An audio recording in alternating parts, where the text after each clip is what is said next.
الحمد لله رب العالمين، والصلاة والسلام على سيد الأنبياء والمرسلين وعلى آله وصحبه أجمعين. أعوذ بالله من الشيطان الرجيم. بسم الله الرحمن الرحيم. تلك الرسل فضلنا بعضهم على بعض منهم من كلم الله ورفع بعضهم درجات وآتينا عيسى ابن مريم البينات وأيدناه بروح القدس. صدق الله العظيم. اللهم صل على سيدنا مولانا محمد وعلى آل سيدنا مولانا محمد وبارك وسلم ثم صل عليه.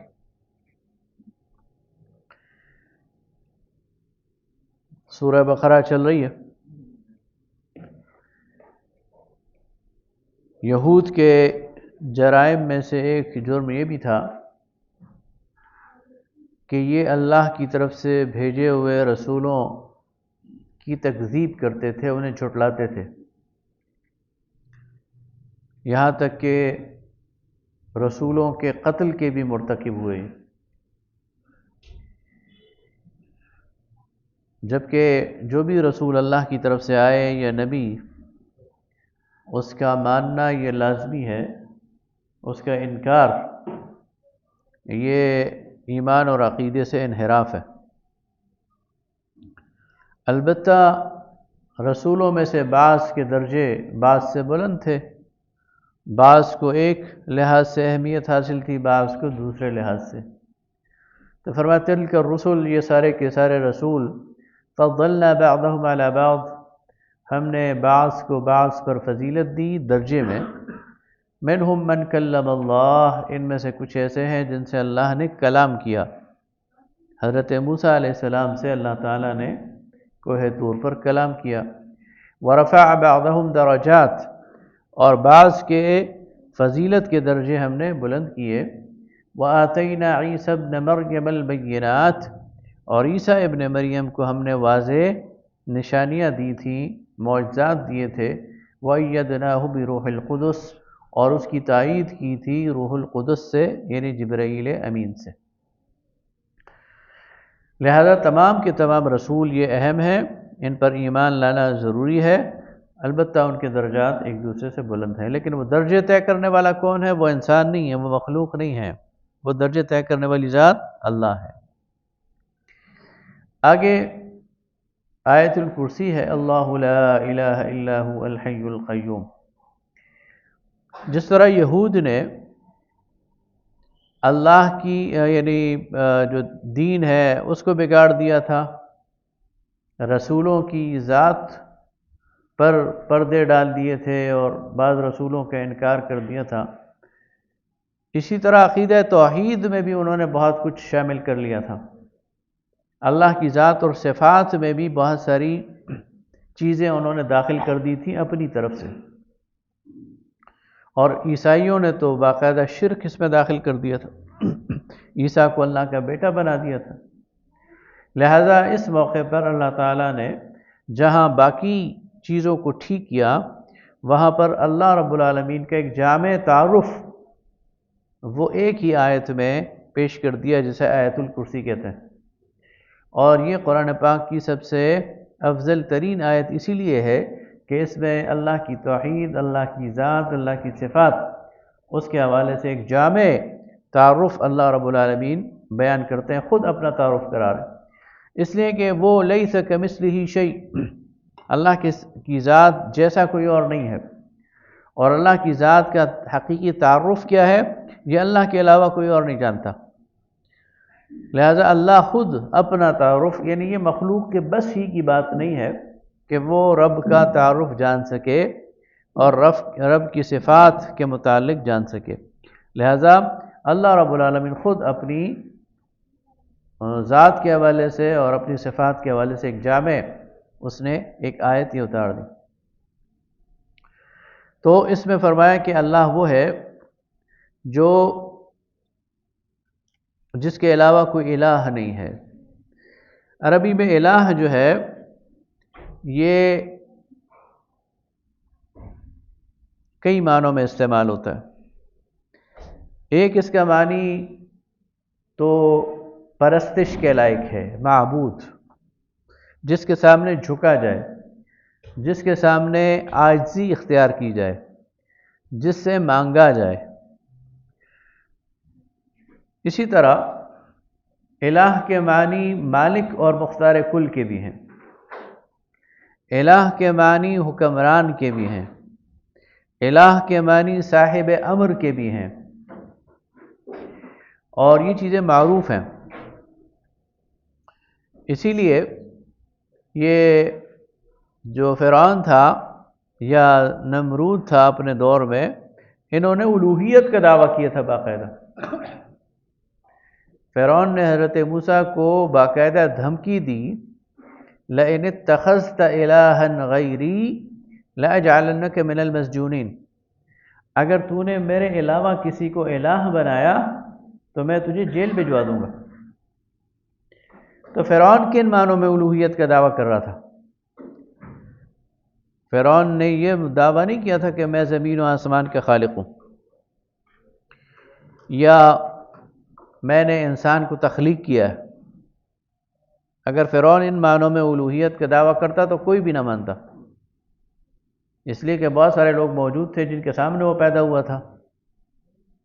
لوگ کہتے کہ تم سے پہلے کائنات موجود تھی، تم تو بعد میں آئے ہو، تم سے پہلے انسان موجود تھے، تم تو بعد میں آئے ہو۔ یہ دعویٰ ماننے والا ہے ہی نہیں، عقل ہی نہیں مانتے۔ تو پھر اس نے کن معنوں میں الوہیت کا دعویٰ کیا؟ اس نے سیاسی معنوں میں الوہیت کا دعویٰ کیا تھا۔ قانون میرا مانو، شریعت میری مانو، حلال اور حرام میرا مانو۔ تو لئن اتخذت الہا غیری، اگر تو نے میرے علاوہ کسی اور کے قانون کو مانا، تو نے میرے علاوہ کسی اور کو حکمران مانا، تو نے میرے علاوہ کسی کے قانون پر اور شریعت پر اور حلال اور حرام پر عمل کیا تو میں تجھے جیل بھجوا دوں گا، اس لیے کہ یہ بغاوت ہے۔ اور ظاہر ہے ہر حکمران ہی کرتا ہے۔ کون حکمران ایسا ہوگا جو اپنی قلم رو میں کسی کو اپنی حکومت چیلنج کرنے دے؟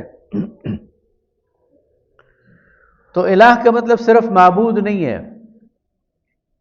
بلکہ الہ کا مطلب حکمران بھی ہے۔ تو جب ہم کہتے ہیں لا الہ الا اللہ، تو ہم الوہیت کی ہر صفت میں اللہ کے علاوہ ہر کسی کا انکار کرتے ہیں۔ ہم کہتے ہیں کہ عبادت کے لائق بھی صرف وہی ذات ہے، پرستش کے زائد بھی وہی کے لائق بھی وہی ذات ہے، محبت کے لائق بھی وہی ذات ہے، جھکنے کے لائق بھی وہی ذات ہے، اسی کے سامنے جھکا جائے، اور قانون بھی اسی کا مانا جائے، حکمران بھی اسے تسلیم کیا جائے، حلال اور حرام بھی اسی کا چلے گا۔ آگے اس میں طاغوت بھی آئے گا، جب وہ آئے گا تو میں اس میں بات کروں گا۔ تو اللہ کے مقابلے میں بغاوت نہیں چلے گی، اور اللہ کی اطاعت ہر ڈومین میں، ہر سپیس میں، ہر سفیر آف لائف میں یہ الوہیت کا تقاضا ہے۔ تو جب ہم کہتے ہیں لا الہ الا اللہ، تو اس کا مطلب کہ اللہ کے علاوہ زندگی کے کسی دائرے میں بھی بڑا کوئی نہیں ہے۔ بڑی ذات کون ہے؟ اللہ کی۔ تو یہ پہلا قدم ہے رب کی صفات میں سے کہ اسے الہ مانا جائے۔ تو فرمایا اللہ لا الہ الا ہو۔ آگے اس کی صفات ہے الحی، وہ زندہ و جاوید ہے، وہ ہمیشہ سے ہے، ہمیشہ رہے گا، اس کے لیے ابتدا نہیں ہے اور اس کے لیے انتہا نہیں ہے، سب کچھ اسی کا بنایا گیا ہے اور سب کچھ ختم ہو جائے گا لیکن وہ موجود ہوگا۔ کل من علیہا فان ویبقا وجہ ربک ذو الجلال والاکرام، کل شیء ہالک الا وجہہ، اس لیے وہ الحی ہے، وہ زندہ و جاوید ہے۔ القیوم، قیوم کہتے ہیں اس ذات کو جو خود اپنی ذات کی بنیاد پر قائم ہو، جسے قائم کرنے کے لیے کسی سہارے کی ضرورت نہ ہو۔ یہ بلڈنگ یہ ان ستونوں کے سہارے پہ کھڑی ہے، دنیا میں کوئی بھی چیز بغیر سہارے کی کھڑی نہیں ہوتی۔ اللہ کی ایسی ذات ہے جسے کسی سہارے کی ضرورت نہیں ہے، وہ خود اپنی ذات میں قائم ہے، اسے قیام کے لیے کسی سہارے کی ضرورت نہیں۔ آگے فرمایا لا تأخذہ سنۃ ولا نوم، نہ اسے اونگ آتی ہے اور نہ نیند۔ عربی زبان میں نیند کے یہ جو پروسیس ہے اس کے لیے 6 الفاظ آئے ہیں قرآن میں۔ پہلا لفظ ہے سنتن۔ سنتن کہتے ہیں اونگنے کو۔ انسان کو نیند آتی ہے تو وہ باسیاں لینے شروع کر دیتا ہے، نیند کا غلبہ اس کے اعصاب پر، تو یہ اونگنا کہتے ہیں اسے۔ اس کے بعد اگلی سٹیج آتی ہے جسے نعاس کہتے ہیں۔ نعاس کہتے ہیں کہ انسان پر ہلکا سا نیند کا غلبہ ہو لیکن وہ جاگا ہوا ہو، اس کی آنکھیں بند ہو رہی ہوں، اس کے اعصاب پر ایک کیفیت طاری ہو گئی ہو لیکن وہ سن رہا ہو اور سمجھ بھی رہا ہو، غیر ماحول سے غیر متعلق نہ ہوا ہو، تو اس کو کہتے ہیں نعاس۔ اگلی سٹیج ہے نوم، یعنی گہری نیند، کہ جس میں انسان پھر اپنے ارد گرد سے غیر متعلق ہو جاتا ہے۔ اس کو قرآن نے موت بھی کہا ہے کہ یہ موت کی ایک شکل ہے کہ انسان کی روح وقتی طور پر اس کی قبض کر لی جاتی۔ اس کی ایک اور سٹیج ہے ہجوع، قلیلا من اللیل ما یہجعون۔ رات کو جو انٹرپٹڈ نیند ہوتی ہے نا، 1-2 گھنٹے سو کر انسان اٹھ جاتا ہے، تو یہ 2-3 گھنٹے کی نیند ہے، اسے ہجوع کہتے ہیں۔ اس کے بعد دن کی جو نیند ہے اسے قیلولہ کہتے ہیں، او ہم قائلون۔ اور مستقل لمبی نیند کو رقود کہتے ہیں، تحسبهم ایقاظا وهم رقود۔ تو یہ سارے جو نام ہیں نیند کے یہ قرآن میں آئے ہیں، لیکن پہلی سٹیج کیا ہے وہ ہے سنتن، اور آخری سٹیج کیا ہے وہ ہے نوم۔ اللہ فرماتا ہے کہ نہ اسے اونگ آتی ہے اور نہ ہی نیند آتی ہے، اس لیے کہ یہ کمزوری کی علامات ہے۔ وسع کرسیہ السماوات والارض۔ کرس کہتے ہیں جمعی تہ کو، تو یہ استعارے میں اقتدار کی علامت ہے، اس کا اقتدار اور اس کی سلطنت وہ آسمان و زمین پر پھیلی ہوئی۔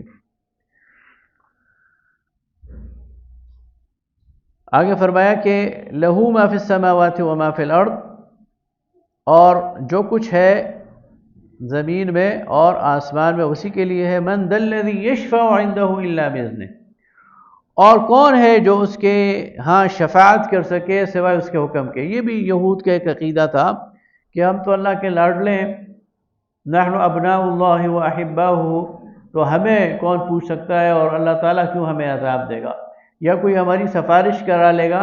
اللہ نے یہ شفاعت کا عقیدہ بھی ٹھیک کیا کہ شفاعت کا حق اللہ جس کو دے گا اسی کو دے گا، اس کے علاوہ اللہ کے ہاں کوئی شفاعت نہیں کر سکتا، اور جس کو شفاعت کا حق دے گا وہ بھی حق کے ساتھ بات کرے گا، جھوٹ وہ بھی نہیں بول سکتا۔ یعلم ما بین ایدیہم وما خلفہم، اور وہ جانتا ہے جو اس کے سامنے ہے اور جو ان کے سامنے ہے اور جو ان کے پیچھے ہے۔ ولا یحیطون بشیء من علمہ الا بما شاء، اور اللہ کے علم کا احاطہ کوئی بھی نہیں کر سکتا۔ وسع کرسیہ السماوات والارض، اور اس کا اقتدار جو ہے وہ آسمان اور زمین پر محیط ہے۔ ولا یؤودہ حفظہما، اور یہ کام اس کے لیے مشکل نہیں ہے، یہ کام اس کو تھکانے والا نہیں ہے ان کی حفاظت، اور وہ العلی ہے اور عظیم ہے۔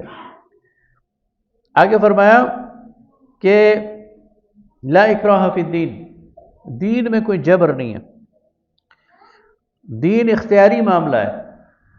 دین کا قبول کرنا یا دین کا رد کرنا یہ انسان کا اپنا اختیار ہے۔ اگر وہ دین کو قبول کرتا ہے اپنی آزاد مرضی سے کرے گا، کسی کی گردن پر تلوار رکھ کر اسے مسلمان نہیں بنایا جا سکتا۔ اور کوئی انکار کرتا ہے تو انکار کرے، ہاں ایک دفعہ دین قبول کر لے تو پھر دین کے مطالبات اسے تسلیم کرنے پڑیں گے، پھر اس میں اختیار نہیں ہے۔ ان دونوں میں فرق ہے، یعنی کوئی شخص یہ کہے کہ لا اکراہ فی الدین کا مطلب یہ ہے کہ میں نماز پڑھوں تب بھی ٹھیک ہے، نہ پڑھوں تب بھی ٹھیک ہے، تو یہ اس کا مطلب نہیں ہے۔ اس کا مطلب یہ ہے کہ ایک شخص کا اسلام قبول کرنا یا نہ کرنا اس کے اختیار تو اسے ہے، چاہے تو اسلام قبول کرے چاہے نہ کرے، لیکن ایک دفعہ اسلام قبول کر لیا تو اب اسلام کے مطالبات اس پر عمل کرنا یہ اس کے لیے ضروری ہے، اس سے فرار ممکن نہیں ہے۔ آگے فرمایا کہ یہ طاغوت کا لفظ آیا، من یکفر بالطاغوت ویؤمن باللہ، تو وہ میں نے چیلنج کرنے والی بات کی تھی نا کہ اللہ تعالیٰ کی نافرمانی، جو ایک بندہ اللہ تعالیٰ کا نافرمان ہے، اس کے 3 درجے ہیں۔ پہلا درجہ تو یہ ہے کہ وہ اللہ کو الہ مانے لیکن عملی طور پر نافرمانی کرے۔ مثلا مسلمان ہے، اللہ کو رب مانتا ہے، رسول اللہ صلی اللہ علیہ وسلم کو رسول مانتا ہے، قیامت اور آخرت پر یقین رکھتا ہے، لیکن نماز نہیں پڑھتا، زکوٰۃ نہیں دیتا، یا کوئی اور مطالبہ پورا نہیں کرتا، یہ فسق ہے، یہ نافرمانی ہے، اسے فسق کہتے ہیں۔ اور ظاہر ہے کہ یہ اللہ تعالیٰ کو ناپسندیدہ ہے، لیکن یہ کفر نہیں ہے، یہ فسق ہے۔ دوسرا درجہ یہ ہے کہ ایک شخص اللہ کو اللہ نہیں مانتا، رسول کو رسول نہیں مانتا، قیامت نہیں مانتا، تو یہ کفر ہے، انکار ہے۔ تیسرا درجہ یہ ہے کہ انسان خدا کے مقابلے میں خدائی کا دعویٰ کر دے، خدا کی خدائی کو چیلنج کر دے، خدا کے مقابلے میں اپنا قانون لے آئے، اپنی شریعت لے آئے، اپنا کوئی نظام لے آئے، تو یہ طاغوت ہے۔ تو فسق بھی برا ہے لیکن یہ کمتر درجہ ہے، کفر اس سے اگلا بڑا درجہ ہے، اور طاغوت سب سے بڑا درجہ ہے۔ تو ایمان کے ساتھ فرمایا کہ ایمان کے ساتھ ضروری یہ ہے کہ ایک شخص ایمان لائے تو وہ طاغوت کا کفر بھی کرے گا، من یؤمن یکفر بالطاغوت ویؤمن باللہ، طاغوت کا کفر کرے گا اور اللہ پر ایمان لائے گا، تب اس کا ایمان جو ہے وہ مکمل ہو۔ یہ جو آج ہمارے سامنے طاغوت کبیر کھڑا ہے امریکہ کی صورت میں، امریکہ کا کیا مطالبہ؟ دیکھیں، امریکہ اور اس کے نیچے جتنے بھی ادارے ہیں، چاہے وہ یونائٹڈ نیشن ہو، UN ہو، انہوں نے زندگی گزارنے کے چارٹرز دیے ہوئے۔ امریکہ کہتا ہے میں دنیا کا پولیس مین ہوں، اور وہ دنیا کو ایک ورلڈ آرڈر دیتا ہے، زندگی گزارنے کا طریقہ۔ اب آپ دیکھیں نا، آپ کے ہاں جو قانون سازی ہوتی ہے، ابھی حال ہی میں قانون بنا کہ 18 سال سے کم عمر کی بچی کی شادی نہیں ہوگی۔ یہ کس نے بتایا انہیں؟ یہ وہی ورلڈ آرڈر ہے۔ وہ یہ کہتے ہیں کہ بچے اور بچی کی شادی ہمارے قانون کے مطابق ہونی چاہیے۔ وہ یہ کہتے ہیں کہ تمہارے معاشی اصلاحات یہ ہمارے قانون کے مطابق ہونا چاہیے۔ مثلا یہ FATF کی قانون سازی ہماری پارلیمان نے کی، اور اس میں وقف جائیدادوں کے حوالے سے جو اسلامی قانون ہے اس کو ختم کر دیا۔ کیوں؟ اس لیے کہ امریکہ کا مطالبہ ہے، دنیا کی ان بڑی قوتوں کا مطالبہ ہے کہ مسلمان وقف املاک نہ رکھیں، اور اگر رکھیں بھی تو ان کو کنٹرول کیا جائے۔ یا جب بعض اوقات ہماری دینی تعلیم کے پیچھے پڑ جاتے ہیں، ہمارے مدارس کے پیچھے پڑ جاتے ہیں، تو یہ کیوں؟ کہ ان کا ایک ورلڈ آرڈر ہے، یہ چاہتے ہیں کہ زندگی ہمارے مطابق گزاری جائے، یہ چاہتے ہیں کہ نیکی وہ ہو جسے ہم نیکی سمجھیں، اور برائی وہ ہو جسے ہم برائی سمجھیں۔ نیکی اور بدی کا تصور ہم سے لو، جمہوریت اور آمریت کا تصور ہم سے لو، حلال اور حرام کا تصور ہم سے لو، اور اس کے مطابق زندگی گزارو۔ تو یہ دنیا کے اندر ربوبیت کا دعویٰ ہے جو یہ طاقتیں کرتی ہیں، اور مسلمانوں سے مطالبہ ہے کہ ہماری بات مانو۔ تو کیا مسلمان یہ بات مان سکتا ہے؟ نہیں مان سکتا، اس لیے کہ ہمارے لیے تو ہمارے رب نے ایک ورلڈ آرڈر دیا ہوا ہے، زندگی گزارنے کا ایک طریقہ دیا ہوا ہے، ہمارے لیے پیغمبر بھیجا ہوا ہے، انہوں نے اپنی زندگی سیرت سنت سے ہمیں سب کچھ سکھایا ہوا ہے، تو ہم کیسے اس بات کو مان سکتے ہیں؟ اس لیے یہ جو طاغوت کا مسئلہ ہے بڑا سینسٹیو ہے، اور یہاں اللہ تعالیٰ بالکل کیٹیگوریکلی یہ کہہ رہا ہے کہ میں یکفر بالطاغوت ویؤمن باللہ، ایمان سے پہلے طاغوت کا کفر لازمی ہے۔ یہ بات ہمارے حکمرانوں کو سمجھ نہیں آتی، ان کو تو اپنی حکومت عزیز ہوتی ہے چند روزہ، یعنی کتنا جی لیں گے اور کتنا اقتدار کر لیں گے۔ دنیا میں کوئی ایسا حکمران دیکھا ہے جو 30-40 سال سے زیادہ حکمران رہو؟ کوئی ایک آدھ ہوگا، ورنہ 20-25 سال میں سب فارغ ہو جاتے ہیں۔ اس 20-25 سال کی حکومت کے لیے اپنے ایمان اور یقین اور اپنی ساری کی ساری دین اور ملت کو فروخت کر دیتے ہیں۔ آگے جا کے کیا جواب دیں گے ابد الآباد کی زندگی میں؟ تو یہ بہت سینسٹیو معاملہ ہے، اس لیے میں اس پہ ذرا زور دے رہا ہوں کہ ہمارا ذہن کم از کم اس پر کلیئر ہو اور ہم اس پر راضی نہ ہو کم از کم. یعنی ہم کیا کر سکتے ہیں؟ ہم اس پر احتجاج کر سکتے ہیں، لیکن دل میں تو اس کے خلاف ایک ہمارے ایک حساسیت موجود ہو اور ہمیں مسئلہ سمجھ میں آ چکا ہو اور اللہ کے سامنے ہم اپنا عذر تو پیش کر سکیں نا کہ ہم اس پر راضی نہیں تھے، ہم تیری شریعت پہ راضی تھے اور ہم اسی کے مطابق زندگی گزارنے کی کوشش کر رہے تھے. تو یہ طاغوت کا مسئلہ یہاں پر سمجھا دیا گیا. آگے پھر اللہ تعالیٰ 3 مثالیں بیان کر رہا ہے. سورہ یہ آیت الکرسی کے بعد ہے نا کہ اللہ ولی الذین آمنوا یخرجهم من الظلمات الى النور والذین کفروا اولیاءهم الطاغوت یخرجونهم من النور الى الظلمات. اللہ دوست ہے اہل ایمان کا جو انہیں اندھیروں سے نکالتا ہے روشنی کی طرف، اور طاغوت جو ہے وہ لوگوں کو روشنی سے نکالتا ہے اور اندھیرے میں لے کے جاتا ہے. اب اس پر 3 مثالیں اللہ تعالیٰ بیان کر رہا ہے کہ کس طرح انسان اندھیرے میں چلا جاتا ہے اور کس طرح روشنی میں آ جاتا ہے. پہلی مثال، الم تر الی الذی حاج ابراہیم فی ربہ ان آتاہ اللہ الملک اذ قال ابراہیم ربی الذی یحیی ویمیت قال انا احیی وامیت قال ابراہیم فإن اللہ یأتی بالشمس من المشرق فأت بها من المغرب فبہت الذی کفر. ابراہیم علیہ السلام کے دور میں ایک موقع ایسا آیا کہ ان کا بادشاہ سے، نمرود سے مکالمہ ہو گیا. تو اس بادشاہ کو پتہ تھا کہ ابراہیم کسی رب کی طرف دعوت دے رہا ہے.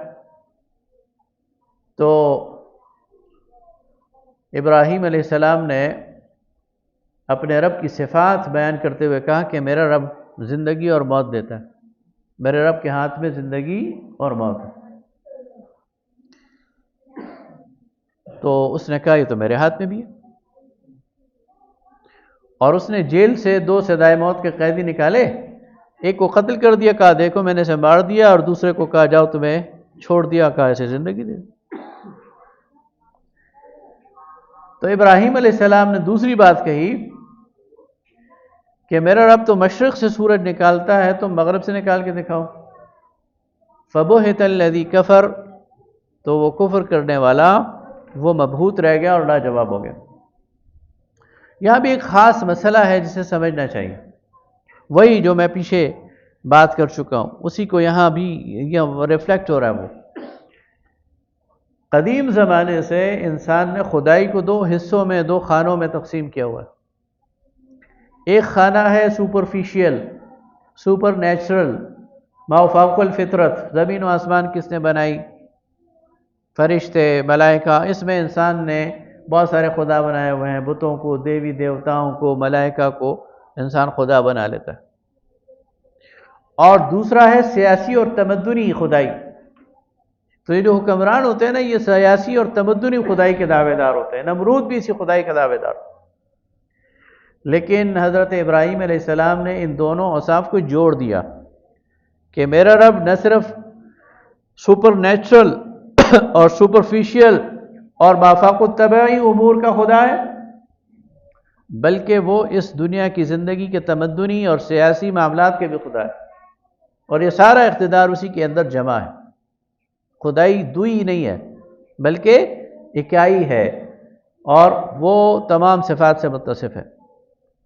اور چونکہ تمہارے پاس تم خدائی کے دعوے دار ہو تو تم تب ہی سچے خدا ہو سکتے ہو جب تمہارے پاس یہ اختیار ہو کہ تم سورج کو مشرق کے بجائے مغرب سے نکال سکو، اور وہ تمہارے پاس ہے نہیں، اس لیے خدائی کا دعویٰ تمہیں زیب نہیں دیتا.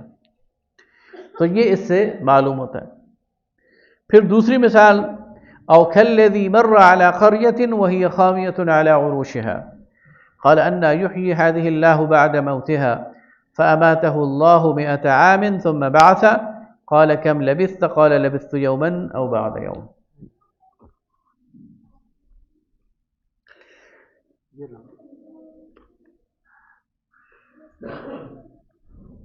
کہ ایک شخص ایک بستی سے گزرا، اور وہ بستی جو تھی وہ اوندھی پڑی ہوئی تھی اپنی چھتوں کے بل، یعنی تباہ شدہ تھی. تو اس شخص کے ذہن میں یہ آیا کہ اس کو اللہ تعالیٰ دوبارہ کیسے زندہ کرے گا، اس کے مردوں کو قیامت کے دن. تو یہ خیال آنا ہی تھا کہ اللہ تعالیٰ نے وہیں اس کی موت قائم کر دی، اور 100 سال تک وہ وہاں پر مرا پڑا رہا، اور 100 سال بعد جب اسے دوبارہ زندہ کیا تو پوچھا کتنا عرصہ پڑے رہے، تو اس نے کہا 1 دن یا اس کا کچھ حصہ۔ پھر اللہ نے کہا کہ دیکھو تمہارا وہ جو کھانا ہے وہ تو بالکل تازہ ہے، اور وہ جو تم نے گدھے پر آئے تھے اس کا تو انجر پنجر بھی مٹی ہو چکا ہے، اور پھر اسی کے سامنے اس جو گدھا ہے اس پر جو پنجرا ہے اس پر گوشت چڑھا، اور پھر اس کے اندر جان آئی اور وہ کھڑا ہو گیا۔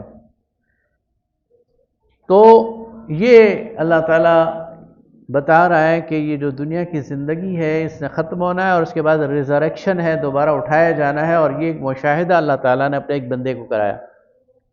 یہ کون تھے؟ کوئی کہتے ہیں خضر علیہ السلام تھے، کوئی کہتے ہیں حضرت عزیر علیہ السلام تھے،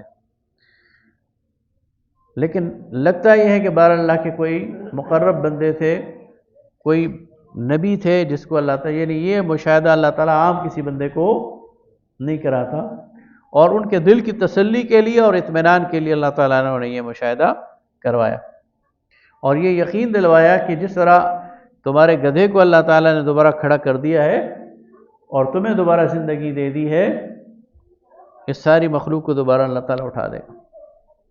تیسرا واقعہ ابراہیم علیہ السلام کا ہے، وَإِذْ قَالَ إِبْرَاهِيمُ رَبِّ أَرِنِي كَيْفَ تُحْيِي الْمَوْتَى، کہ ابراہیم علیہ السلام نے کہا، اے اللہ مجھے دکھا تو کیسے زندہ کرے گا مردوں کو۔ قَالَ وَلَمْ تُؤْمِنْ، تو ابراہیم علیہ السلام نے کہا کیا تو ایمان نہیں رکھتا؟ قَالَ بَلَىٰ، تو انہوں نے کہا کیوں نہیں رکھتا؟ وَلَٰكِن لِيَطْمَئِنَّ قَلْبِي، لیکن اپنے دل کا اطمینان چاہتا ہوں۔ جو پیغمبری مشن ہے نا، اس کے لیے جس ایمان بالیقین کی ضرورت ہوتی ہے یہ اللہ تعالیٰ اپنے پیغمبروں کو عطا کرتا ہے، اس لیے کہ وہ داعی ہوتے ہیں موت کے بعد کی زندگی کے، وہ داعی ہوتے ہیں جنت اور جہنم کی طرف اور اس کے بلانے کے لیے، تو ان کو جو آئی وٹنس یقین چاہیے ہوتا ہے وہ ایک عام آدمی کی ضرورت نہیں ہے، اسی لیے رسول اللہ صلی اللہ علیہ وسلم کو اللہ تعالیٰ نے معراج کروائی کہ اپنی آنکھوں سے دکھایا، مشاہدہ کروایا۔ تو یہی چیز حضرت ابراہیم علیہ السلام کو آئی وٹنس کے طور پر سمجھانے کے لیے انہوں نے اللہ سے مطالبہ کیا، یعنی وہ انکار کرنے والے نہیں تھے بلکہ دل کے اطمینان اور یقین میں اضافے کے لیے۔ تو اس پر پھر اللہ تعالیٰ نے انہیں کہا اچھا ایسا کرو کہ 4 پرندے لو، انہیں اچھی طرح سدھاؤ کہ تمہاری کال پر آئیں، اور پھر انہیں ذبح کر کے ان کے ہر پرندے کے کئی ٹکڑے کرو، اور ایک ٹکڑا مختلف پہاڑوں پر رکھ دو، اور پھر انہیں بلاؤ یاتینک سعیا، وہ اڑتے ہوئے تمہاری طرف آ جائیں گے، اور اس طرح تمہیں پتہ چل جائے گا کہ ان پرندوں کو جن کے اجزاء مختلف پہاڑوں پر پڑے ہوئے ہیں ان کو کیسے میں زندہ کرتا ہوں، اور یہ میرے لیے کوئی مشکل نہیں ہے۔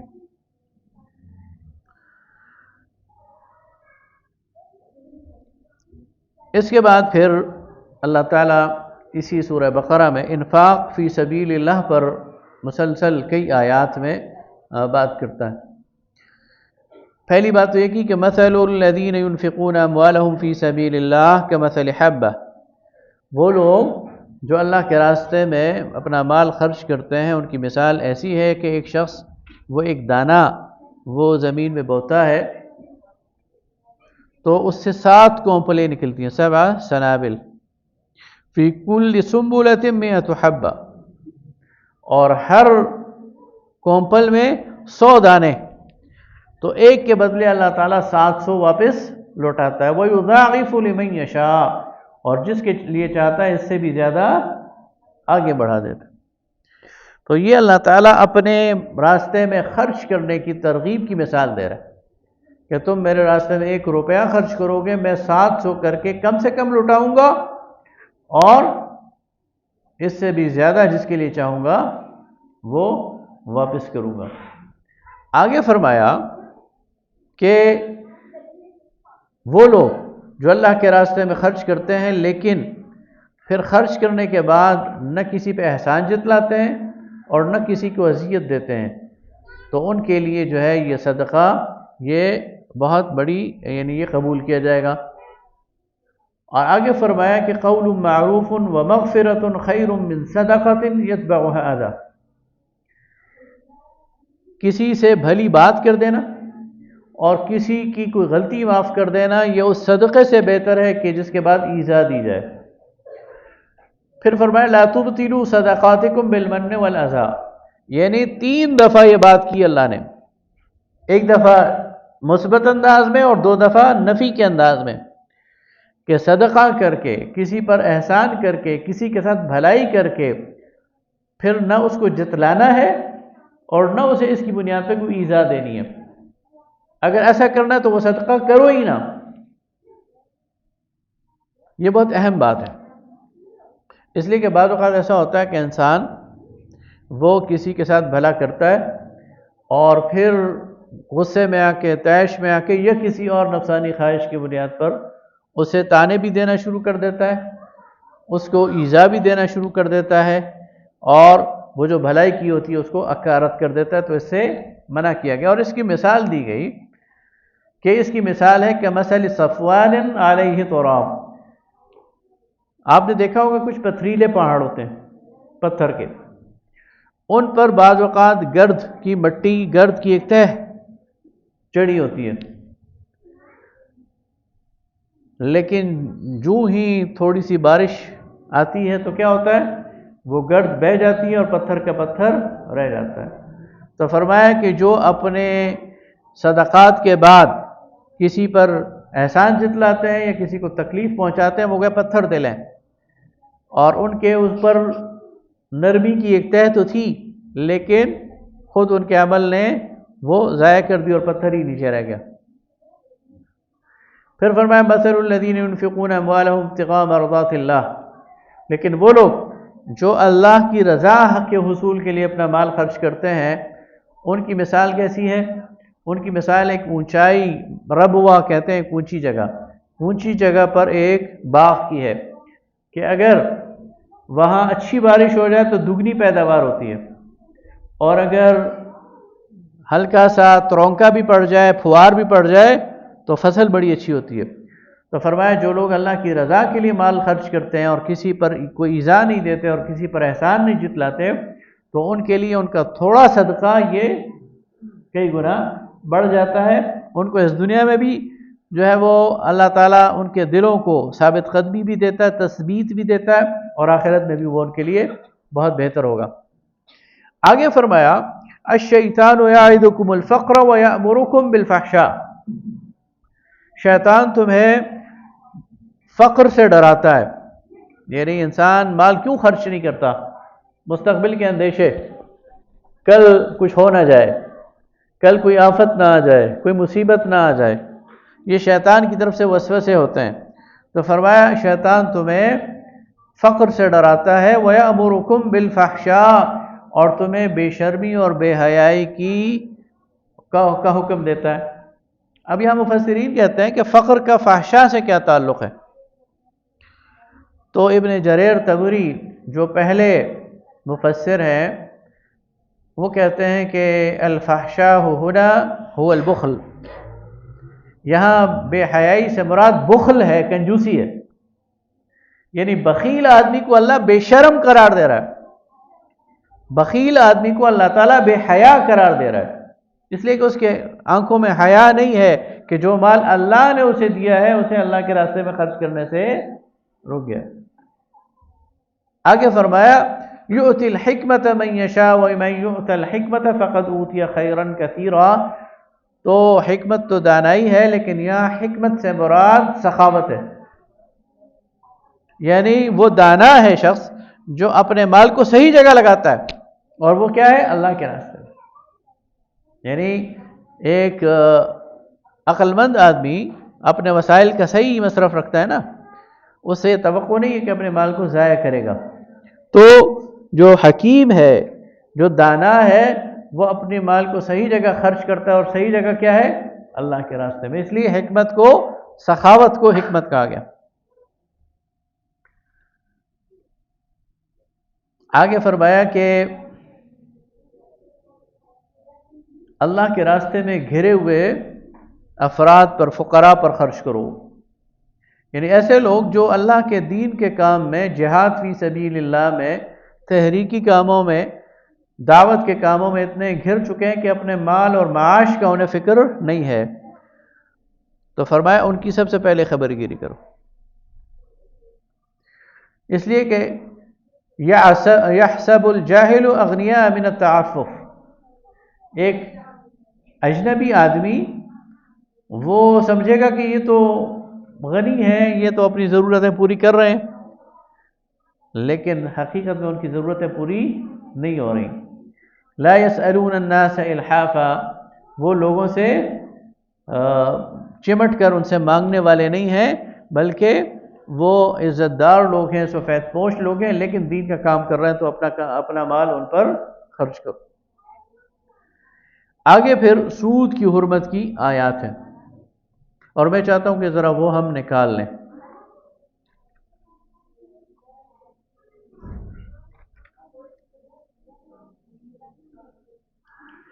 یہ آیت نمبر ہے 275۔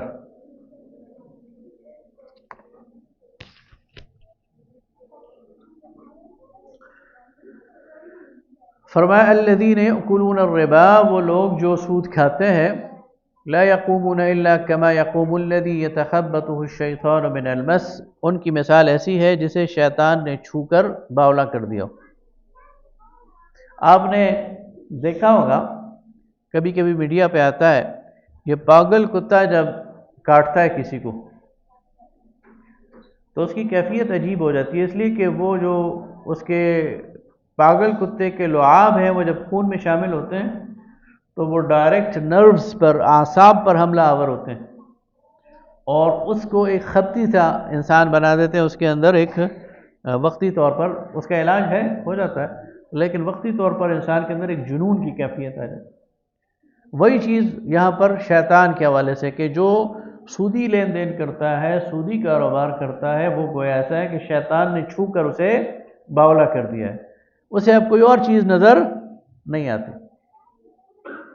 ذالک بانہم قالوا انما البیع مثل الربا، یہ اس لیے ہے کہ یہ کہتے ہیں کہ کاروبار اور تجارت بھی تو سود کی طرح ہے۔ وَأَحَلَّ اللَّهُ الْبَيْعَ وَحَرَّمَ الرِّبَا، حالانکہ اللہ نے تجارت کو حلال کیا ہے اور سود کو حرام کیا۔ فَمَنْ جَاءَهُ مَوْعِظَةٌ مِّن رَّبِّهِ فَانْتَهَى فَلَهُ مَا سَلَفَ، تو جس کے پاس رب کی نصیحت پہنچ گئی ہے اسے چاہیے کہ وہ باز آ جائے، تو اس کے لیے جو پہلا تھا، یعنی وہ جو پہلا ہو چکا وہ ہو چکا، یعنی اس کی باز پھر اسے نہیں کی جائے گی۔ وَأَمْرُهُ إِلَى اللَّهِ، اور اس کا فیصلہ اللہ کے پاس ہے۔ وَمَنْ عَادَ فَأُولَٰئِكَ أَصْحَابُ النَّارِ، لیکن جو دوبارہ یہ کام کرے گا تو پھر وہ آگ والے ہیں۔ اس نصیحت کے بعد کوئی سودی کاروبار کرے گا اس حکم کے بعد تو پھر آگ میں اپنے لیے ٹھکانہ ڈھونڈ لے۔ ہم فیہا خالدون، اس میں ہمیشہ رہے گا، پھر اس سے نکلنے کی بات نہیں کی گئی، الا ماشاء اللہ کی بات نہیں کی گئی۔ ہم فیہا ابدی جہنم، سود خور کے لیے ابدی جہنم کی بات کر رہا ہے اللہ۔ یمحق اللہ الربا ویربی الصدقات، اللہ مٹا دیتا ہے، جڑ سے اکھیڑ دیتا ہے سود کو اور بڑھاتا چڑھاتا ہے صدقات کو۔ واللہ لا يحب كل کفار اثیم، اللہ تعالیٰ گناہگار اور ناشکرے کو پسند نہیں کرتا۔ پھر آگے فرمایا یا ایھا الذین آمنوا اتقوا اللہ، اے ایمان والو اللہ سے ڈرو، وذروا ما بقی من الربا، اور جو سودی کاروبار تم نے شروع کر رکھے ہیں انہیں چھوڑ دو، ان کنتم مؤمنین، اگر تم ایمان والے ہو۔ فإن لم تفعلوا، اور اگر ایسا نہیں کرو گے، فأذنوا بحرب من اللہ ورسولہ، تو پھر تیار ہو جاؤ، تمہارے لیے اعلان جنگ ہے اللہ اور اس کے رسول کی طرف سے۔ اب اس سے بڑی بات کیا ہوگی کہ اللہ اور اس کے رسول کی تمہارے خلاف اعلان جنگ ہے۔ سود کی حرمت جو ہے یہ قرآن پاک میں 3 مواقع پر آئی ہے، 3 سٹیجز میں۔ سورہ روم جو مکی صورت ہے، اس میں سود کے حوالے سے اللہ نے ناپسندیدگی کا اظہار کیا، اور یہ اس بات کی علامت تھی کہ اللہ کو یہ طریقہ پسند نہیں ہے اور آگے چل کر یہ حرام ہو جائے۔ پھر اگلا موقع آیا سورہ آل عمران میں، یہ غزوہ احد کے بعد، جب اللہ تعالیٰ نے سود در سود اضعافا مضاعفہ کمپاؤنڈ انٹرسٹ اس کو حرام قرار دیا۔ یہ کیا ہے میں آگے بتاتا ہوں۔ اور پھر تیسرا موقع یہ سورہ بقرہ کا ہے جو بالکل آخر میں ہے، اور اس میں حتمی آیات میں ہر شکل میں جو سود ہے اس کو قطعاً حرام کر دیا گیا۔ قرآن و سنت سے سود کی جو تعریف پتہ چلتی ہے اس میں 3 چیزیں پائی جاتی ہیں۔ پہلی چیز یہ ہے کہ اصل رقم پر اضافہ ہے۔ دوسری بات یہ ہے کہ یہ تجارت اور منافع نہیں ہے، اور تیسری بات یہ ہے کہ یہ ظلم ہے۔ زمانہ جاہلیت میں تجارت کے 2 ماڈل تھے، اور دونوں کو مشرکین اور کفار تجارت سمجھتے تھے۔ یہ جو یہود تھے یہ بھی سود خور تھے، تو ان دونوں ماڈلز کو یہ تجارت سمجھتے تھے۔ اللہ تعالیٰ نے ایک کو حرام قرار دیا اور ایک کو باقی رکھا۔ اس لیے یہ جو آج لوگ کہتے ہیں نا کہ یہ جو سود ہے یہ تو پرائیویٹ قرضوں پر ہے، یہ تجارت پر نہیں ہے، یہ غلط فہمی ہے۔ اس دور میں بھی سودی تجارت موجود تھی، اور جس کو اسلام نے حرام قرار دیا۔ نبی صلی اللہ علیہ وسلم کے دور میں اور زمانہ جاہلیت میں 3 طرح کا سود ہوتا تھا۔ ایک کو کہتے تھے ربا الجاہلیہ، ایک کو کہتے تھے ربا النسی، اور تیسرے کو کہتے تھے ربا الفضل۔ ربا الجاہلیہ کیا تھا؟ یہ سود در سود والی بات، کمپاؤنڈ انٹرسٹ۔ ایک شخص وہ کسی سے قرض لیتا تھا، مثلا 1 لاکھ روپیہ مجھے قرض دے دو اور سال بعد میں تمہیں لوٹاؤں گا اور 1,10,000 کر کے لوٹا دوں گا۔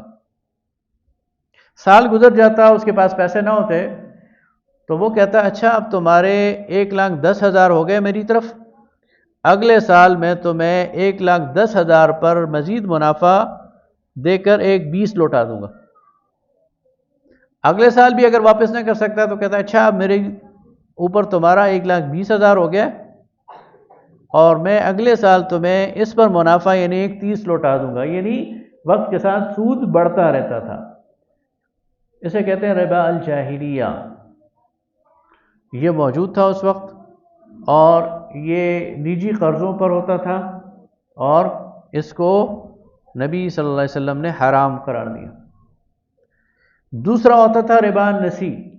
ربا النسی یہ تھا کہ ایک شخص ایک چیز فروخت کرتا، لیکن خریدار کے پاس پیسے نہیں ہوتے تھے، اور خریدار کہتا تھا کہ میں تمہیں 6 مہینے میں یا سال بعد پیسے دوں گا۔ تو وہ کہتا تھا ٹھیک ہے، یہ میری چیز یہ آج تو 10 روپے کی ہے، لیکن تم مجھے 6 مہینے بعد دو گے تو 15 دینا، سال بعد دو گے تو 20 دینا، اور 2 سال بعد دو گے تو 30 دینا۔ یعنی ڈیفرڈ پیمنٹ، بعد میں آنے والی پیمنٹ، اس میں وہ اضافہ لے لیتا تھا۔ تو اس کو بھی نبی صلی اللہ علیہ وسلم نے حرام قرار دیا۔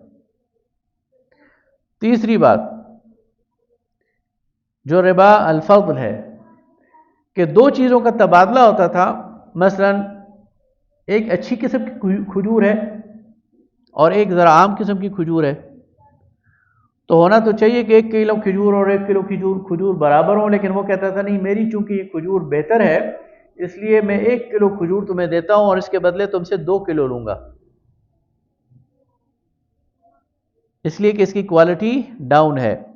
یہ ربا الفضل تھا۔ نبی صلی اللہ علیہ وسلم نے اس کو بھی منع کیا، فرمایا کہ جنس کا تبادلہ برابری کی بنیاد پر ہوگا۔ اسی طرح یہ جو تو ان تینوں چیزوں کو نبی صلی اللہ علیہ وسلم نے منع کر دیا۔ اب اگر آپ دیکھیں تو یہ جو آخری 2 ہیں یہ تجارتی ہیں، یہ تجارتی سود ہے۔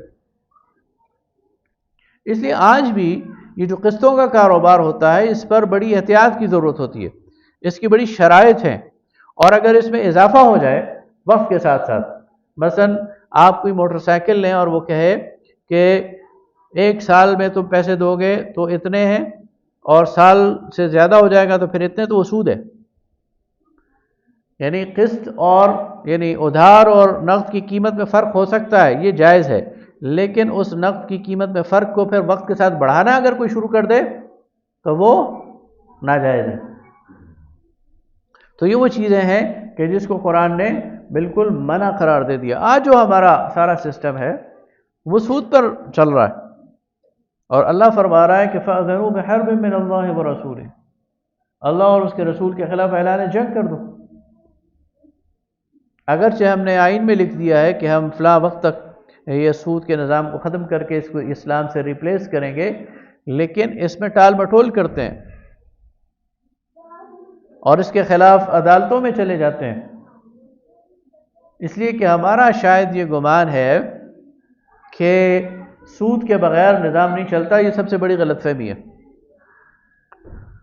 اس وقت دنیا میں 150 سے زیادہ ایسے مالیاتی ادارے ہیں اور زیادہ غیر مسلموں کے ہیں جو انٹرسٹ فری ہیں، جو غیر سودی ہیں۔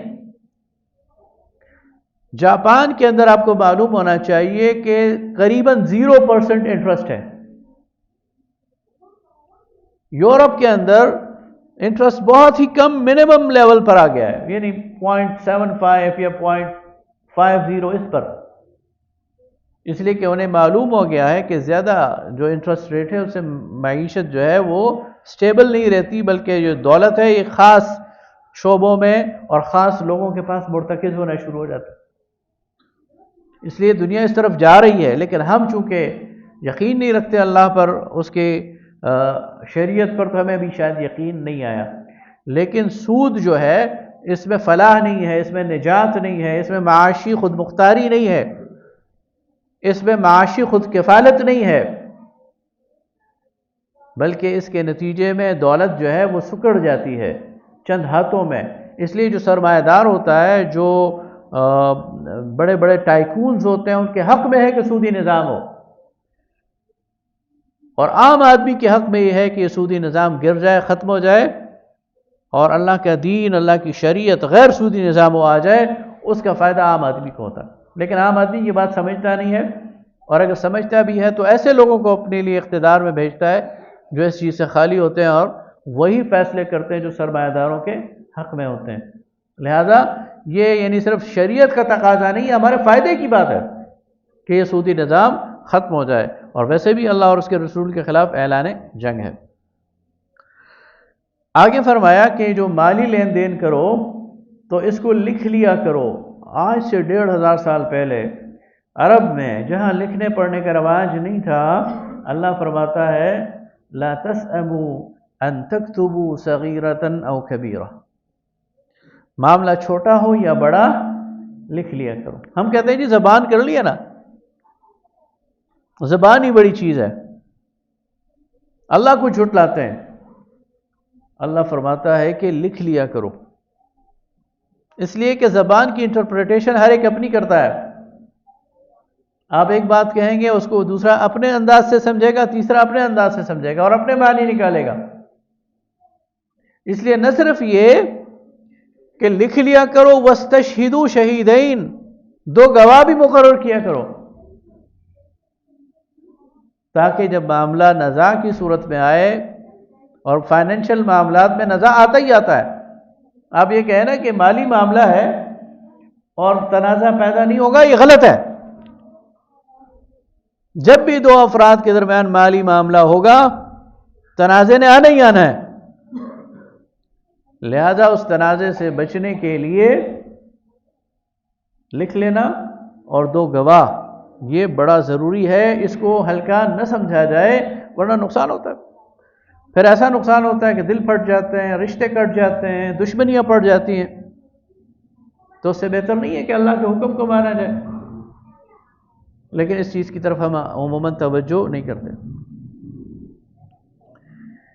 آگے فرمایا کہ اگر تم سفر کی حالت میں ہو اور کوئی لکھنے والا تمہارے پاس موجود نہ ہو، فَرِحَانٌ مَقْبُوضَةٌ، تو پھر رہن دے کر کوئی قرض لینا ہے تو کوئی چیز رہن رکھوا کر قرض لے لو۔ یہ جو رہن کا معاملہ ہے یہ اصلاً سفر کے لیے، مجبوری کے لیے، لیکن فقہاء نے اس کو عام حالات میں بھی اس کی اجازت دی ہے کہ آپ کو کسی سے قرض لینا ہے اور وہ اس کو ضمانت چاہیے تو آپ کو اس کے پاس کوئی چیز رہن رکھوا سکتے ہیں، لیکن اس کی لکھ لینا چاہیے، اس پہ گواہ ڈال دینا چاہیے۔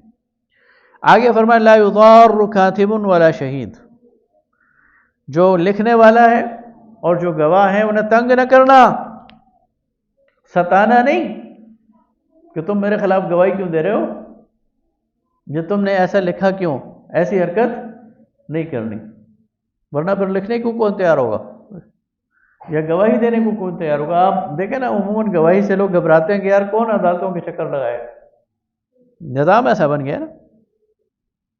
تو فرمایا کہ لا یضار کاتب ولا شہید۔ دوسری بات اس میں یہ یاد رکھنی چاہیے کہ یہ ہمارے اندر بیماری ہے بڑی۔ میرا کم از کم 30 سال کا اپنی آنکھوں دیکھا تجربہ ہے، لوگ عدالتوں میں جھوٹی گواہی دیتے ہیں، بلکہ جھوٹے گواہ برائے فروخت ہوتے ہیں۔ ایک علاقے کے بارے میں مشہور ہے کہ ایک بندہ لکھ رہا تھا کچھ، تو اس نے کہا بھئی کیا لکھ رہے ہو؟ اچھا چلو نہ بتاؤ، اگر کسی کے خلاف شکایت لکھ رہے ہو تو میری گواہی ڈال دو۔ یعنی شوق ہوتا ہے کہ بس میں بھی کوئی پنگا لوں، اپنے لیے آگ کا بندوبست کرنا ہے۔ قرآن پاک میں جتنا زور سچی گواہی پر دیا گیا ہے آپ اس کا تصور بھی نہیں کر سکتے۔ اور نبی صلی اللہ علیہ وسلم نے فرمایا تباہ ہو گیا وہ شخص جو کسی اور کی دنیا بنانے کے لیے اپنی آخرت تباہ کر دے۔ آپ کو کیا فائدہ ہوگا کسی کے حق میں آپ جھوٹی گواہی دیں گے، دھیلے کا فائدہ نہیں ہوگا آپ کو، وہ مشکور بھی نہیں ہوگا، بعد میں کبھی شکریہ بھی آپ کا ادا نہیں کرے گا، لیکن آپ نے اپنی آخرت تباہ کر لی، اپنی قبر کو آگ سے بھر دیا فضول میں، بغیر کسی وجہ کے۔ لہذا یہ جو جھوٹی گواہی ہے اس سے ہر حال میں بچنا چاہیے۔ آخری جو رکوع ہے سورہ بقرہ کا، یہ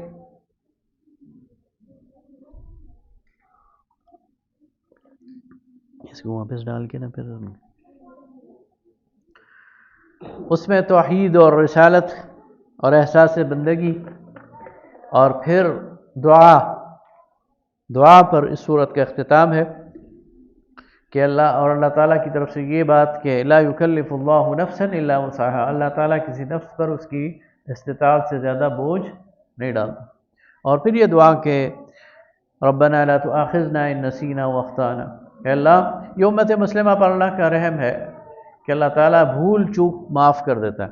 آپ کا بھولے سے یا غلطی سے کوئی کام ہو گیا اللہ تعالیٰ وہ معاف کر دیتا ہے۔ ربنا ولا تحملنا ما لا طاقت لنا به، اور اللہ ہم پر وہ بوجھ نہ ڈال جس کی ہم میں استطاعت نہ ہو، اور ہمیں معاف کر دے۔ واعف عنا واغفر لنا وارحمنا انت مولانا فانصرنا علی القوم الکافرین۔ آگے آتا ہے جناب سورہ آل عمران۔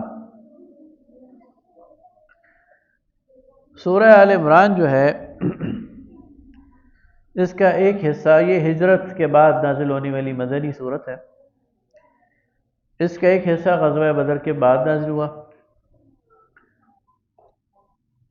اس کا دوسرا حصہ 9 ہجری میں نازل ہوا نجران کے عیسائیوں کے وفد کے آنے پر، یعنی 2 ہجری اور 9 ہجری 7 سال کے دوران یہ سورت نازل ہوئی ہے۔ تیسرا حصہ اس کا غزوہ احد سے پہلے نازل ہوا ہے اور اس کی تیاریوں کا اس میں ذکر ہے، اور چوتھا حصہ اس کا غزوہ احد کے بعد نازل ہوا ہے اور اس پر تبصرہ۔ اس میں بنی اسرائیل کے دوسرے فیکشن یعنی نصارہ سے خطاب ہے۔ نجران کے عیسائی وفد جب آیا تو ان کے سامنے عیسائیوں کے حوالے سے ان کے جو پورا بیک گراؤنڈ ہے اور مسلمانوں کا ان کے حوالے سے جو عقیدہ ہے، اور حضرت عیسیٰ ابن مریم کے حوالے سے مسلمانوں کا جو عقیدہ ہے، اس کو کھول کر بیان کیا گیا۔ فرمایا کہ الف لام میم اللہ لا الہ الا هو الحی القیوم، بالکل اسی طرح ابتدا کی گئی جس طرح سورہ البقرہ کی گئی۔ اور اس کے بعد قرآن پاک سے استفادے کے لیے چند شرائط جس طرح وہاں بیان کی تھی نا، ذالک الکتاب لا ریب فیہ ھدی للمتقین الذین یؤمنون بالغیب ویقیمون الصلاۃ، یہاں بھی چند اہم شرائط کا ذکر اللہ تعالیٰ بالکل شروع میں کر رہے ہیں۔ فرمایا هو الذی انزل علیک الکتاب، وہ ذات جس نے آپ کی طرف ایک کتاب اتاری، منہ آیات محکمات، اس میں کچھ پختہ آیات ہیں، ہن ام الکتاب، جو کہ کتاب کا نچوڑ، کتاب کا مغز ہیں، وَأُخَرُ متشابہات، اور کچھ ایسی آیات ہیں جو متشابہ ہیں، فَأَمَّا الَّذِينَ فِي قُلُوبِهِمْ زَيْغٌ، پس وہ لوگ جن کے دلوں میں ٹیڑھ ہے، وہ وقاص بھائی آپ کے سوال کے جواب کہ اللہ تعالیٰ گمراہ کیسے کرتا ہے، فَأَمَّا الَّذِينَ فِي قُلُوبِهِمْ زَيْغٌ، پس وہ لوگ جن کے دلوں میں ٹیڑھ ہے، فَيَتَّبِعُونَ مَا تَشَابَهَ مِنْهُ، وہ متشابہات کے پیچھے پڑ جاتے ہیں، ابتغاء الفتنہ، فتنے کی تلاش میں، وابتغاء تأویلہ، یا اس کی حقیقت معلوم کرنے کی تلاش میں، وما يعلم تأویلہ الا اللہ، حالانکہ اس کی حقیقت اللہ کے علاوہ کسی کو معلوم نہیں ہے۔ اب یہاں دو تین باتیں کی گئی۔ پہلی بات یہ کی گئی کہ اللہ تعالیٰ کی اس کتاب میں محکمات ہیں، محکم آیات ہیں، جو بالکل واضح ہیں اپنے مفہوم میں، اپنے حکم میں، اور ان میں کسی شک کی بھی گنجائش نہیں ہے اور کسی اختلاف کی بھی گنجائش نہیں ہے۔ اللہ کی توحید ہے، رسول کی رسالت ہے، احکامات شریعت ہے، نماز پڑھو، زکوٰۃ دو، روزہ رکھو۔ لیکن کچھ آیات متشابہ ہیں، متشابہات میں سے۔ یہ متشابہات کیا چیز ہے؟ متشابہات، تشابہ کہتے ہیں مماثل چیز کو، ملتی جلتی چیز کو۔ بعض ایسے حقائق ہیں جو ہماری عقل کی گرفت میں نہیں آ سکتے، تو اللہ تعالیٰ ان جیسی ملتی جلتی چیزوں کو دکھا کر ہمیں وہ حقیقت سمجھانے کی کوشش کرتا ہے۔ مثلا جنت کے پھل ہیں، اب جنت کے پھل کا مزہ کیا ہے وہ ہمیں سمجھ نہیں آ سکتا، لیکن اللہ اس کی جگہ دنیا کی زندگی کے پھل کا تذکرہ کر کے ہمیں جنت کے پھل بتاتا ہے۔ تو اس کا مطلب یہ نہیں کہ جنت کے سیب اس طرح کا ہوگا جس طرح ہمارا سیب ہے، وہ ذائقے میں مختلف ہوگا، لیکن ہوگا وہ بھی سیب جس طرح کا یہ سیب ہے۔ اس کی میں اگر ایک اور مثال دے دوں، اس کو ایلیبوریٹ کرنے کے لیے، اس کو وضاحت کرنے کے لیے، تو متشابہ آپ کو سمجھ آ جائے گا۔ مثلا آج سے 500 سال پہلے اگر کوئی یہ مثال دینا چاہتا مستقبل کی کہ مستقبل میں بڑے بڑے جہاز ہوں گے جو ہوا میں اڑیں گے اور ان پر لوگ سفر کریں گے، تو وہ کیا مثال دیتا؟ وہ مثال دیتا کہ بڑے بڑے پرندے ہوں گے اور ان پرندوں کے پروں پر لوگ بیٹھ کر ایک جگہ سے دوسری جگہ جائیں گے۔ ظاہر ہے وہ وہی سوچ سکتا تھا اور وہی بتا سکتا تھا۔ اب جہاز میں اور پرندے میں مماثلت تو ہے، لیکن فرق بھی ہے، یعنی دونوں ایگزیکٹلی ایک چیزیں نہیں ہیں۔ یا اگر آج سے 500 سال پہلے کوئی میزائل کی مثال دینا چاہتا تو وہ کیا کہتا؟ وہ کہتا بڑے بڑے تیر ہوں گے جنہیں آگ لگی ہوگی اور وہ بہت دور تک جا کر ماریں گے، ہٹ کریں گے۔ اب ظاہر تیر میں اور میزائل میں مماثلت بھی ہے لیکن فرق بھی ہے۔ تو متشابہ جب اللہ تعالیٰ بیان کرتا ہے تو اس میں کوئی مماثلت تو ہوتی ہے لیکن فرق بھی بہت ہوتا ہے، وہ بالکل ایک نئی چیز بھی ہوتی ہے۔ تو اللہ تعالیٰ فرماتا ہے کہ میں اس قرآن میں تمہیں متشابہ کے ذریعے کچھ چیزیں سمجھاتا ہوں، اس لیے کہ تمہاری عقل کی گرفت میں وہ اصل حقیقت نہیں آ سکتی، اصل چیز نہیں آ سکتی۔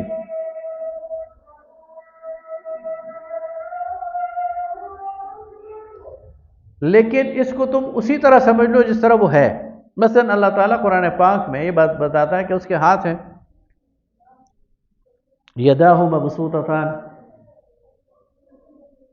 وہ دیکھ رہا ہے، وہ سن رہا ہے، تو کیا اس کے کان ہیں جس سے وہ سنتا ہے، یا اس کی آنکھیں ہیں جس سے وہ دیکھتا ہے؟ تو یہ وہ چیزیں ہیں جس میں ہمیں نہیں پڑھنا چاہیے، ہمیں بس جس طرح اللہ نے کہا ہے اسے مان لینا چاہیے۔ اس کی کیفیت کیا ہے وہ اللہ جانتا ہے، اس لیے جنت کی کیفیت کیا ہے یہ اللہ جانتا ہے، جہنم کی کیفیت کیا ہے، وہ آگ کیسی ہے، جلائے گی کیسے، یہ اللہ جانتا ہے، اس میں ہمیں نہیں پڑھنا چاہیے۔ تو فرمایا فَأَمَّا الَّذِينَ فِي قُلُوبِهِمْ زَيْغٌ، جن کے دلوں میں ٹیڑھ ہوتا ہے وہ ان متشابہ کے پیچھے لگ جاتے ہیں۔ ابتغاء الفتنہ، یا تو فتنہ تلاش کرتے ہیں، یا اس کی حقیقت معلوم کرنے کی کوشش کرتے ہیں، اور حقیقت معلوم کر ہی نہیں سکتے سوائے اللہ کے، اس کسی کو معلوم ہی نہیں۔ تو اس کے پیچھے پڑنے کے بجائے اس پر اسی طرح ایمان لے آنا جس طرح اللہ نے کہا ہے۔ اللہ نے کہا جہنم ہے، اس کی آگ ہے، ہمیں ایمان لے آئے۔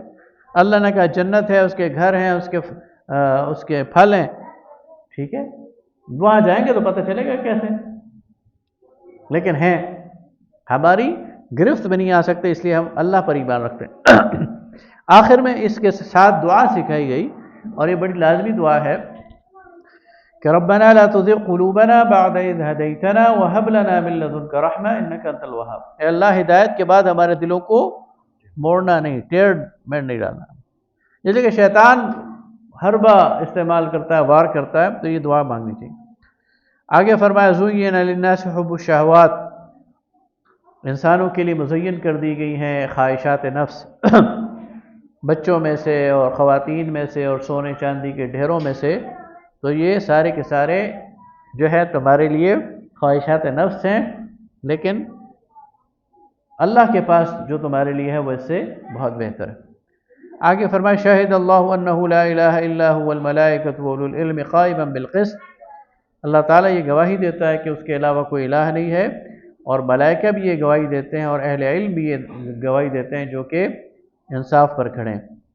آگے فرمایا ان الدین عند اللہ الاسلام، اللہ کے ہاں پسندیدہ دین تو اسلام ہے۔ آگے فرمایا قل اللہم مالک الملک، اے نبی صلی اللہ علیہ وسلم کہہ دیجئے کہ اے اللہ تو مالک ہے ملک کا، تؤتی الملک من تشاء وتنزع الملک ممن تشاء، تو جسے چاہتا ہے ملک دیتا ہے، تو جسے چاہتا ہے ہٹا دیتا ہے۔ وتعز من تشاء وتذل من تشاء بیدک الخیر انک علی کل شیء قدیر، بادشاہی تیرے پاس ہے، عزت ذلت تیرے پاس ہے، سب کچھ تیرے پاس۔ آگے فرمایا قل ان کنتم تحبون اللہ فاتبعونی یحببکم اللہ، اے نبی صلی اللہ علیہ وسلم کہہ دیجئے کہ اگر تم اللہ سے محبت کا دعویٰ کرتے ہو تو میری پیروی کرو، میری اتباع کرو، اللہ تم سے محبت کرے۔ اس سے آگے جو حصہ ہے وہ نجران کے عیسائیوں کے آمد پر نازل ہوا، جو حضرت عیسیٰ علیہ السلام کے حوالے سے فرمایا ان اللہ اصطفى آدم ونوحا وآل ابراہیم وآل عمران علی العالمین، اللہ تعالیٰ نے انسانوں پر چن لیا تھا آدم علیہ السلام کو، پھر نوح علیہ السلام کو، پھر ابراہیم اور ان کی اولاد آل کو، اور پھر عمران کی آل کو۔ آل کا جو لفظ ہے یہ فالوورز کے لیے آتا ہے، اہل کا لفظ خاندان کے لیے آتا ہے، اور آل کا لفظ پیروکاروں کے لیے آتا ہے۔ تو ابراہیم کے پیروکاروں کو اور عمران کے پیروکاروں کو ہم نے عالمین پر فضیلت بخشی۔ عمران جو ہیں یہ کون تھے؟ یہ حضرت موسیٰ و ہارون کے والد تھے۔ پھر آگے جو ہے وہ عمران کی ایک عورت کا ذکر ہے کہ انہوں نے نظر بانی، تو یہ کون تھی؟ یا تو حضرت مریم سلام اللہ علیہا کے والد کا نام عمران تھا، تو عمران، یا پھر اس قبیلے کی آل عمران کی ایک عورت، تو یہ اس کا ذکر ہے۔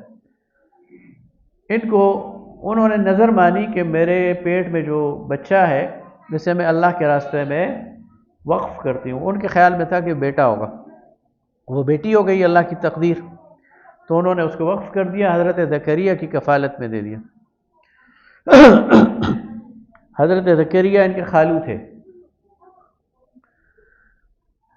انہوں نے پھر ان کی دیکھ بھال کی اور ان کو پڑھایا اور شریعت اور دین کی تعلیم دی لے، اور یہ فَأَنبَتَهَا نَبَاتًا حَسَنًا، اور ان کی بہت اچھی تربیت ہوئی۔ فَتَقَبَّلَهَا رَبُّهَا بِقَبُولٍ حَسَنٍ فَأَنبَتَهَا نَبَاتًا حَسَنًا، اور اتنی وہ ابھی بالکل یعنی اپنی نوجوانی میں، نوخیزی میں اس درجے تک پہنچ گئی کہ وہ اپنے عبادت کے کمرے میں موجود ہوتی تھی اور ان کا رزق فرشتے لے کر آتے تھے۔ تو جب زکریا علیہ السلام ان کے حجرے میں جاتے ہیں ان کی دیکھ بھال اور پوچھ گچھ کے لیے، تو دیکھتے پھل پڑے ہوئے ہیں، تو پوچھتے انا لکی ھذا، یہ کہاں سے آئے؟ قالت هو من عند اللہ، تو وہ کہتی کہ یہ اللہ کی طرف سے ہے۔ هنالک دعا زکریا ربا، تو یہاں پھر زکریا علیہ السلام نے کہا کہ جو رب مریم کو پھل دے سکتا ہے، وہ مجھے اولاد بھی دے سکتا ہے، اس لیے کہ ان کی اولاد نہیں تھی، بڑھاپا تھا۔ پھر انہوں نے بیٹے کے لیے دعا کی، پھر اللہ تعالیٰ نے وہ دعا قبول کر لی۔ پھر اللہ تعالیٰ مریم سلام اللہ علیہا کے طہارت اور ان کی پاکیزگی کی گواہی دیتے ہیں کہ وہ بہت پاکیزہ اور نیک اور صاف خاتون تھی۔ پھر فرشتے نے ان کو بیٹے کی گواہی بشارت دی تو وہ گھبرا گئی کہ کیسے، مجھے تو کسی انسان نے چھوا نہیں ہے اور میں کوئی بدکار عورت نہیں ہوں۔ وہ بہت بڑی آزمائش تھی۔ اللہ نے فرمایا ایسا ہی ہوگا، اور پھر ان کے ہاں حضرت عیسیٰ ابن مریم کی ولادت ہوئی، اور پھر حضرت عیسیٰ کے جو معجزات ہیں وہ بیان ہوئے۔ تو اس طرح سے عیسائیوں پر یہ واضح کر دیا گیا کہ جس عیسیٰ کو تم اللہ کا بیٹا مانتے ہو وہ اللہ کے بیٹے نہیں، اللہ کے بندے۔ ان کی والدہ اس پوری صورتحال سے گزری اور یہ ان کی تاریخ ہے۔ اور پھر حضرت عیسیٰ علیہ السلام کے معجزات بھی اس میں بیان کر دیے، اور پھر آخر میں یہ بات کر دی کہ ما کان لبشر ان یؤتی اللہ الکتاب والحکم والنبوہ ثم یقول للناس کونوا عبادا لی من دون الناس۔ کسی انسان کے لیے زیبا نہیں ہے کہ اللہ تعالیٰ اسے نبوت دے اور حکمت دے اور کتاب دے اور وہ لوگوں کو کہ میری عبادت کرو، یہ انسان کے لیے زیبا نہیں ہے۔ اس لیے عیسیٰ ابن مریم نے تمہیں یہ دعوت نہیں دی کہ میری عبادت کرو، یہ تم نے بعد میں گھڑا ہے عقیدہ۔ حضرت عیسیٰ ابن مریم اس سے بالکل پاک اور منزہ ہیں، اور قیامت کے دن وہ اس کی گواہی دیں گے۔ آخر میں فرمایا وَإِذْ أَخَذَ اللَّهُ مِيثَاقَ النَّبِيِّينَ لَمَا آتَيْتُكُم مِّن كِتَابٍ وَحِكْمَةٍ۔ عالم امر میں جب اللہ نے تمام انبیاء کی روحوں کو جمع کیا تو ان سے عہد لیا تھا کہ میں نے تمہیں کتاب دی ہے، حکمت دی ہے، ثُمَّ جَاءَكُمْ رَسُولٌ مِّنْ عِندِ، تمہارے پاس میری طرف سے ایک رسول آئے گا، لَتُؤْمِنُنَّ بِهِ وَلَتَنْصُرُنَّهُ، تم ضرور اس پر ایمان لاؤ گے اور اس کی نصرت کرو گے، اور ان سے اقرار لیا تھا۔ تو یہ گویا محمد الرسول اللہ صلی اللہ علیہ وسلم کی نبوت کا اقرار ہے جو تمام انبیاء سے عالم ارواح میں اللہ تعالیٰ نے پہلے لے لیا تھا۔ اور پھر فرمایا وَمَن يَبْتَغِ غَيْرَ الْإِسْلَامِ دِينًا فَلَن يُقْبَلَ مِنْهُ، یہود ہو کر تمہاری نجات نہیں ہے، نصارہ بن کر تمہاری نجات نہیں ہے، تمہاری نجات صرف اس میں ہے کہ تم اسلام قبول کرو، اس کے علاوہ کوئی اور دین لے کے آؤ گے وہ قبول نہیں کیا جائے گا۔ وآخر دعوانا الحمدللہ۔